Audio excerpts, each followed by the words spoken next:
지난주에 이어서 말씀을 드리도록 하겠습니다. 우리 교회에 다니면 예수님의 제자가 먼저 되어야 합니다. 나는 제자입니까?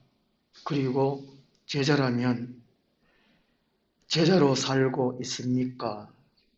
나는 현재 매일매일 예수님의 제자로 살고 있는가 하는 것입니다. 그러면 14절부터 이 세 가지가 우리에게 함께 있어야 한다는 것입니다. 먼저는 예수님이 12제자를 부르신 이유가 자기와 함께 있게 하시고 라고 말씀하고 있습니다.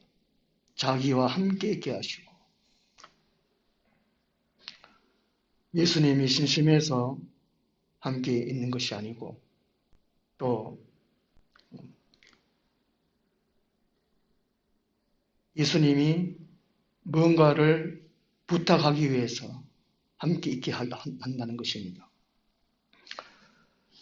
우리 사람들끼리 함께 할 때에 제일 부담스럽고 껄끄러운 사람이 사돈지간 같아요. 그리고 장인과 사위, 제일 껄끄러운 것 같아요. 저도 그렇고 자매신랑도 그렇고 하여튼 그렇더라고요. 그리고 사돈끼리 만나가지고 상견례 하는데 할 말이 없어요. 할 말이 없어요. 그냥 한데, 예수님과 만약 이런 사이라면 심각한 문제입니다. 예수님과 함께 있다는 것은 예수님께서 우리와 사귐이라는 것입니다. 함께 있다는 것은 얘기하고 예수님에 있는 것을 말하고 우리는 듣고 우리는 또 우리 것을 말하고 듣고 예수님을 배우기 위해서 함께 있다는 것입니다. 요한일서 1장 3절에 하나님은 우리를 부르심은 하나님과 그 아들을 사귀기 위함이라고 말씀해 주고 있습니다.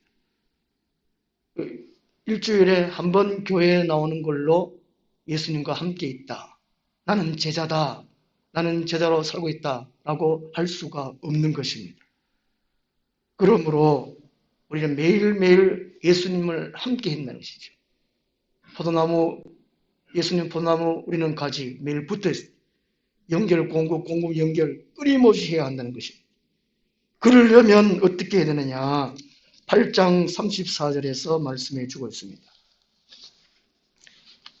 마가복음 8장 34절. 예수님과 함께 할 수 있는 사람은 또 세 가지가 필요하다는 것이지요. 자기를 먼저 부인해야 한다는 것입니다. 나는 누구인가? 내가 갖고 있는 옛자, 예수님 믿기 전에 나, 자, 세상 가치관, 내가 중요하게 생각하는 것, 고집, 아집, 이런 것들을 다 버려. 이바로 이게 자기를 부인한다는 것입니다. 갈라디아서 5장 24절 말씀 보면 그리스도 예수의 사람들은 육체와 함께 그 정욕과 탐심을 십자가에 못 박았느니라 라고 말씀하고 있습니다. 참 그리스도인 예수님의 제자는 옛자, 욕심, 정욕 하나도 없어야 된다는 것입니다. 탐심이 하나도 없어야 된다는 것이죠. 우리 사람들 만나면 얼굴을 먼저 봅니다. 인상을 먼저 보지요. 볼 때 참 저 사람은 참 온화하다, 참 선하게 생겼다. 그런 반면에 와, 저 사람은 참 욕심이 뚝뚝 흐른다, 저 사람은 참 강경하게 생겼다. 얼굴에 다 쓰여있잖아요. 사람 나이가 40 되면 자기 얼굴에 책임을 져야 되는 그런 말도 있는데, 우리 그리스도인이 예수님의 제자가 되려면, 예수님과 함께 하려면 자기를 부인해야 된다는 것이 부인. 우리가 이제 구원을 받았다 치고요, 영적인 은혜, 영적인 은사를 받는 사람들은 자기 부인을 하는 사람들입니다. 영적인 은사를 받지 못하는 사람들 보면 자기를 부인을 못해요. 자기가 살아있어요. 자기가. 고집이 살아있든지, 탐심이 살아있든지, 욕심이 살아있든지, 뭔가 살아있어요. 그러면 예수님과 함께 할 수 없습니다. 제자가 될 수 없다는 것입니다. 그 다음에 자기 십자가를 져야 합니다.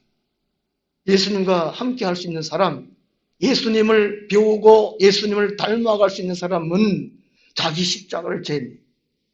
자기 희생을 의미합니다. 로마 시대 때에 십자가 체험하는 것은 자기가 이제 십자가에 달릴 걸 십자가를 지고 사형장까지 갔습니다. 예수님도 지고 가다가 쓰러지고 해가지고 다른 사람도 지고 대신 갔는데 제수가 사형장까지 자기 십자가를 지고 가는 것입니다. 예수님의 제자가 된다, 예수님과 함께 한다 하는 것은 자기 희생이 있어야 한다는 것이 있습니다. 다 자기 희생 안 해요. 손해 안 보려고 그런다니까요. 수세들이 더 야같다. 막 그러고. 참, 교회가 오늘 병이 얼마나 많이 들었는지. 전부 다 자기 막 하려고. 자기 헌신, 희생 안 한다. 교회는 큰 교회, 부흥되는 교회, 은혜로운 교회, 설교는 참 은혜롭고 재밌고 능력이 쏟아진 설교를 원하면서도 기도를 안 한다니까. 동참을 안 해요, 동참. 이게 자기 십자가를 안 지는군요, 자기 십자가 안 지는. 자기 분량은 책임져야 해요, 자기 분량은. 한 공동체, 예수 그리스도를 머리로 한 공동체라면 자기 분량은 책임져야죠, 책임져야죠. 옛날에 우리 집에 있을 때에 저희 아버지는 종종 얘기했습니다. 오늘 밥값 했나? 밥값 했나? 아이고, 밥 먹다가는 밥맛이 뚝 떨어져. 그 소리 많이 들었어요. 우리 9 형제가 이게 할매 방 청소, 요강 비우는 것, 마당 청소, 마당에 불 뽑는 거, 골목에 불 뽑는 거, 뭐, 또 소죽 끓이는 것, 다 담당이 다 했어요. 그리고 이제 토요일, 이제 일요일 되면 또 밭에 가 일하고, 겨울 되면 남하러 가야 되고, 다 분량이 다 있어요. 그거 안 하면 안 돼요. 밥값 했나? 뭐 이런 거. 공부해라는 소리는 안 했어요. 오늘 마당에 불 뽑았나? 막 이러고, 막. 그 소리 해요. 아버지가 그랬어요. 예수님과 함께 하려면 자기 십자가 지는 분량을 책임져야 돼요. 자기 희생을. 너무 오늘 야갔어요. 그래 안 되니까 이 교회 갔다가 저 교회 갔다가 옮기고 이동교회 나는 이렇게 해서 희생 안 한다 이거예요. 그 다음 예수님과 함께 하려면 자기 목숨을 잃어야 합니다. 마가복음 8장 35절 자기 목숨을 잃어야 돼요. 곧 순교. 예수 믿는데 예수님과 함께 있는데 예수님을 따라 사는데 목숨을 잃을 경우가 많습니다. 그럼 내 목숨을 잃어야 되지. 어려움이 온다 해가지고 아이고 예수님을 버리면 안 된다는 것입니다. 순교 각오를 항상 해야 한다는 것입니다. 예수님이 12제를 부실 때 먼저는 자기와 함께 있게 하시고 누가 함께 할 수 있느냐? 3가지. 자기를 부인하는 사람, 자기 십자가를 지는 사람, 자기 목숨을 잃는 사람, 순교 각오하는 사람. 이 사람들이 예수님과 함께 할 수 있고 예수님의 참 제자가 될 수가 있습니다. 예수님은 날마다 배워갈 수 있어요. 어제인가 누구 만났는데 한 5년, 6년 만에 만났는데 그러면 교회 생활을 그동안 했단 말이죠. 그러면 말씀의 지식이 성경 지식이 예수님에 대한 지식 경건의 훈련 그 모습이 늘어야 되는데 똑같아. 우리 하늘나무 교회 교인들은 그러면 안 된다는 것이죠. 작년보다 올해가 더 늘어야 돼요. 베드로후서 1장에 너희 믿음에 덕을 더하고 덕에 지식을 더하고 지식에 절제를 더하고 절제에 인내를 더하고 그 말씀 있잖아요. 사랑을 공급하고 더하고 하듯이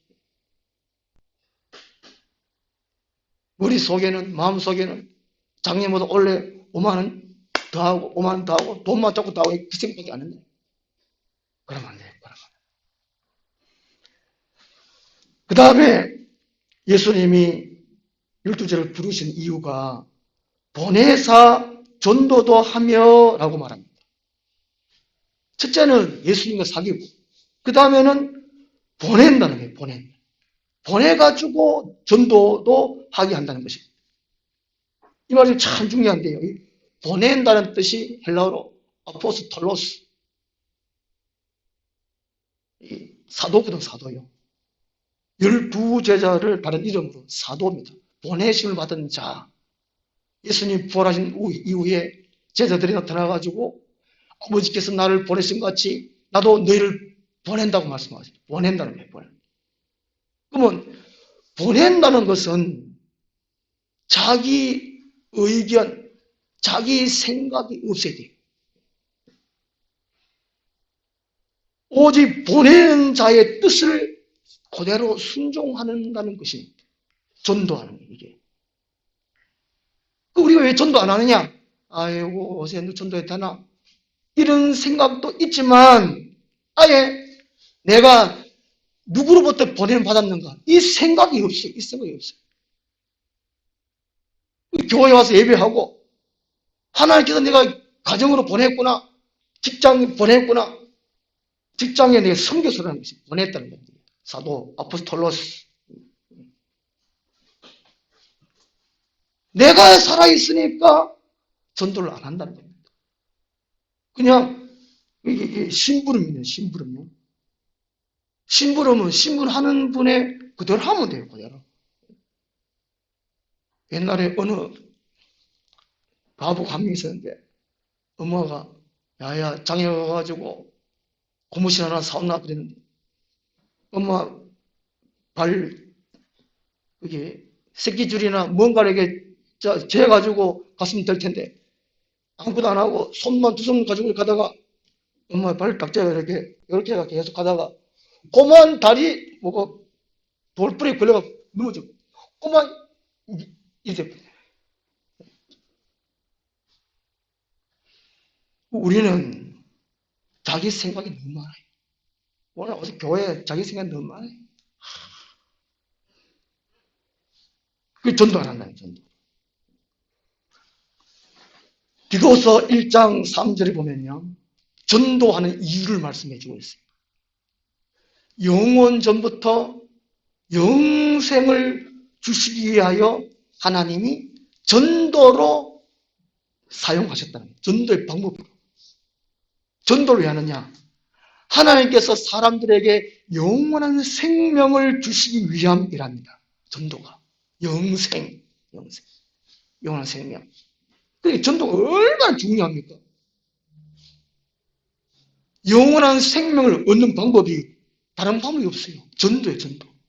우리가 전도 안 하면 다른 사람은 영생을 얻지 못하는 겁니다. 교회 생활도 매마찬가지. 이게 영생 때문에 우리가 교회 다니는구나. 영생 때문에 다른 사람들에게 전도하는구나. 이걸 인식해야 돼요, 인식. 하나님은 영원 전부터 이걸 계획을 하셨어요. 전도를 통해 가지고 사람들에게 영생을 줘야지.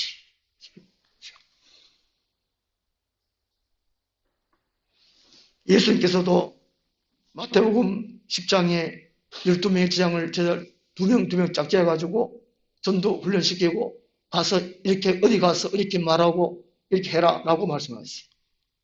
그리고 누가복음 10장에 70명의 전도대를 세워가지고 2명 짝지어서 전도 훈련 보냈어요. 전도가 얼마나 중요한 건지. 우리 하늘나무교회도 너 혼자 하기 힘들면 두 사람이 하면 돼요. 두 사람. 너무 말하지 말고 그냥 둘이서 기도하고 의논해가지고 전도 대상자를 정하고 하나님 2020년도에는 어느 누구를 위해서 내가 전도하기 원합니다. 그 사람에게 영원한 생명을 주시옵소서 기도하고 어떻게 전도하면 되겠습니까? 초청해가지고 밥을 대접을 하든지 선물을 대접하든지 어디 구워 삶든지 뭘 하든지 그 사람에게 영원한 생명을 줘야 되지 않겠습니까? 우리 자신들이 영원한 생명을 얻었기 때문에 그렇다는 것이지. 우리 인식할 것은 내가 주님부터 보내가지고 전도하는구나 이 생각을 해야 되겠습니다. 그러면 전도할 수가 있다는 것이지. 그 다음에 세 번째로 귀신을 내쫓는 권능도 가지게 하려 함이라는 것입니다. 예수님의 제자의 삶은 편한 생활이 아니었는 것이죠. 항상 싸우는 사람이라는 거예요. 싸우는 사람. 우리 초등학교 때 보면 하루라도 안 싸우면 몸이 근질근질해가지고 못 견디는 아들이 있잖아요. 뭔 옆에 한 시비 걸어가지고 연필가지고 푹 찌가지고 하든지 싸우는 아이 있어요. 우리는 마귀가 뭔 수를 통해 우리를 항상 찔러요. 싸우기 위해서. 육적으로, 영적으로, 정욕적으로 하여튼 막 싸움을 걸어와요. 그럼 우리가 싸워서 이겨야 된다는 거예요. 사단 마귀는 귀신들을 통해 가지고 우리를 싸움 걸지요. 그러니까 귀신을 내쫓는 권능도 가지게 하려 합니다. 우리는 권능이 있어야 되거든요. 귀신을 내쫓는 교회를 방해하고 사람답게 못 살게 하는 그런 방법들을 해방하는 이것들을 없앨 수 있는 권능이 우리한테 있었다는 것입니다. 민수기 1장 3절에 보면요. 이스라엘 백성들이 광야 생활할 때에 싸움에 나갈 만한 20세 이상 인구를 수를 정해요. 20세 이하는 안 된다는 겁니다. 싸우지 못할 사람들 아예 택하지를 안 해요. 싸움할 만한 사람을 택해요. 그리고 역대상 5장 18절 말씀 보면요. 능히 방패도 들 수 있고 칼과 활도 들 수 있고 사용할 수 있는 사람, 그 사람 싸움할 수 있는 사람 이렇게 말씀하고 있습니다. 그러니까 오늘날 교회에 안수지사를 세우든 권사님을 세우든 장로를 세우든 목사님을 세우든 칼 들 수 있는, 휘둘 수 있는, 방패를 들 수 있는 그 힘 있는 사람을 택해야 된다는 것이죠. 세상에 말이죠. 줄 성수도 못하는 사람들을 장로로 세워놓고 다른 사람 성길도 모르는 사람을 장로로 세워놓고 이러면 되겠습니까? 권능이 있어요. 권능이 있어요. 능력이 있어요. 능력이 있어요. PT, 장로 PT 하면 떨어지면 당겨 바쁘고 그러면 안 해요. 그러면 안 해요. 그럼 이게 귀신한테 지는 것이죠. 이겨야 됩니다. 마태복음 8장 16절에는 예수님이 말씀으로 귀신을 쫓아내고 말씀하고 있습니다. 말씀으로 귀신을 쫓아내고. 마태복음 12장 28절에는 성령의 능력을 힘입어 귀신을 쫓아내고 라고 말씀하고 있습니다. 이 귀신을 내쫓는 권능이 말씀 준비, 성령의 능력 준비, 성령 능력 준비. 우리는 하나님 나라의 군대의 군인, 용사예요, 용사. 군인들도 영광급 장교 있고, 그 다음에, 뭐 있죠? 위관급이 있고, 이 장교가 딱 있듯이. 거기에 맞는 자질과 능력을 갖춰야 되잖아요. 실력을 갖춰야 되지. 맨 마찬가지라는 것입니다. 말씀을 읽고 배우고, 말씀에 힘이 있도록 우리는 갈고 닦아 성령의 능력의 힘을 수 있도록 그렇게 할 때 그 사람이 예수님의 제자라는 겁니다. 그리고 예수님의 제자로 살 수 있다는 것이지. 오늘 우리는 예수님의 제자입니까? 예수님의 제자로 살고 있습니까? 성경 말씀 비춰보면 한 사람도 해당될까? 나도 해당될까? 참 부끄럽습니다. 그러면 작년에도 교회 신앙생활하고 올해도 신앙생활하면 자기를 돌아봐가지고 이게 참 많이 부족하구나. 내가 아직 제자에 참 많이 미비하구나. 이러면 고치고 치안하고 누라고 해야 되는데 아예 그냥 아니에요. 말세에 병이 다 걸렸어요. 병 걸렸으면 병원 가고 우선 처방 받아가 약을 먹든지 치료를 하든지 그렇게 해야 되는데 그냥 병든 채로 그냥 아이고 이렇게 살면 되지 뭐. 그런 상태에 있는 사람한테 말해도 나는 괜찮다는 거예요. 괜찮다는 거예요. 그렇게 하다가 그 천국 가겠나? 천국 못 가면 천국 시골에다 가지. 그것도 못 가면 뭐 지옥 가면 가고. 간다니까 이게 요새. 얼마나 심각한 병에 들어있는. 누가복음 18장 8절에 인자가 올 때에 믿음을 보겠느냐? 예수님이 탄식하신 것처럼 오늘 이 시대라는 게 있어요. 나는 제자입니까? 나는 예수의 제자로 살고 있습니까? 이 세 가지 너무나 중요하다는 것입니다. 사도행전 11장 26절 보면은 이방인 전도의 중심지가 안디옥입니다.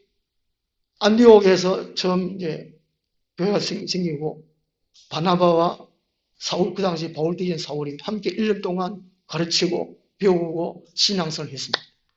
그때 안디옥에 다른 믿지 않는 사람들이 이야 안디옥 교회는 진짜 그리스도인들만 다니는구나 이런 말을 했어요. 안디옥 교회에서 최초로 그리스도인이라는 말이 나왔어요. 예수님께 속한 사람이라는 뜻이죠. 예수쟁이라는 말이죠. 그래서 우리는 교회에서만이 아니고 가정생활, 직장생활 함께 항상 예수의 제자로 또 살고 그렇게 신앙생활을 해야 한다는 것입니다.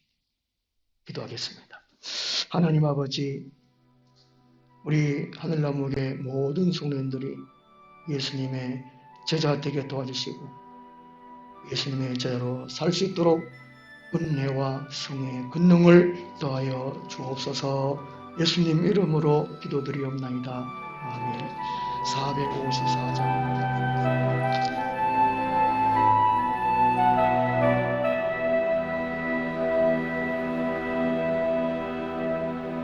주님이 홀로 가신 그 일 나도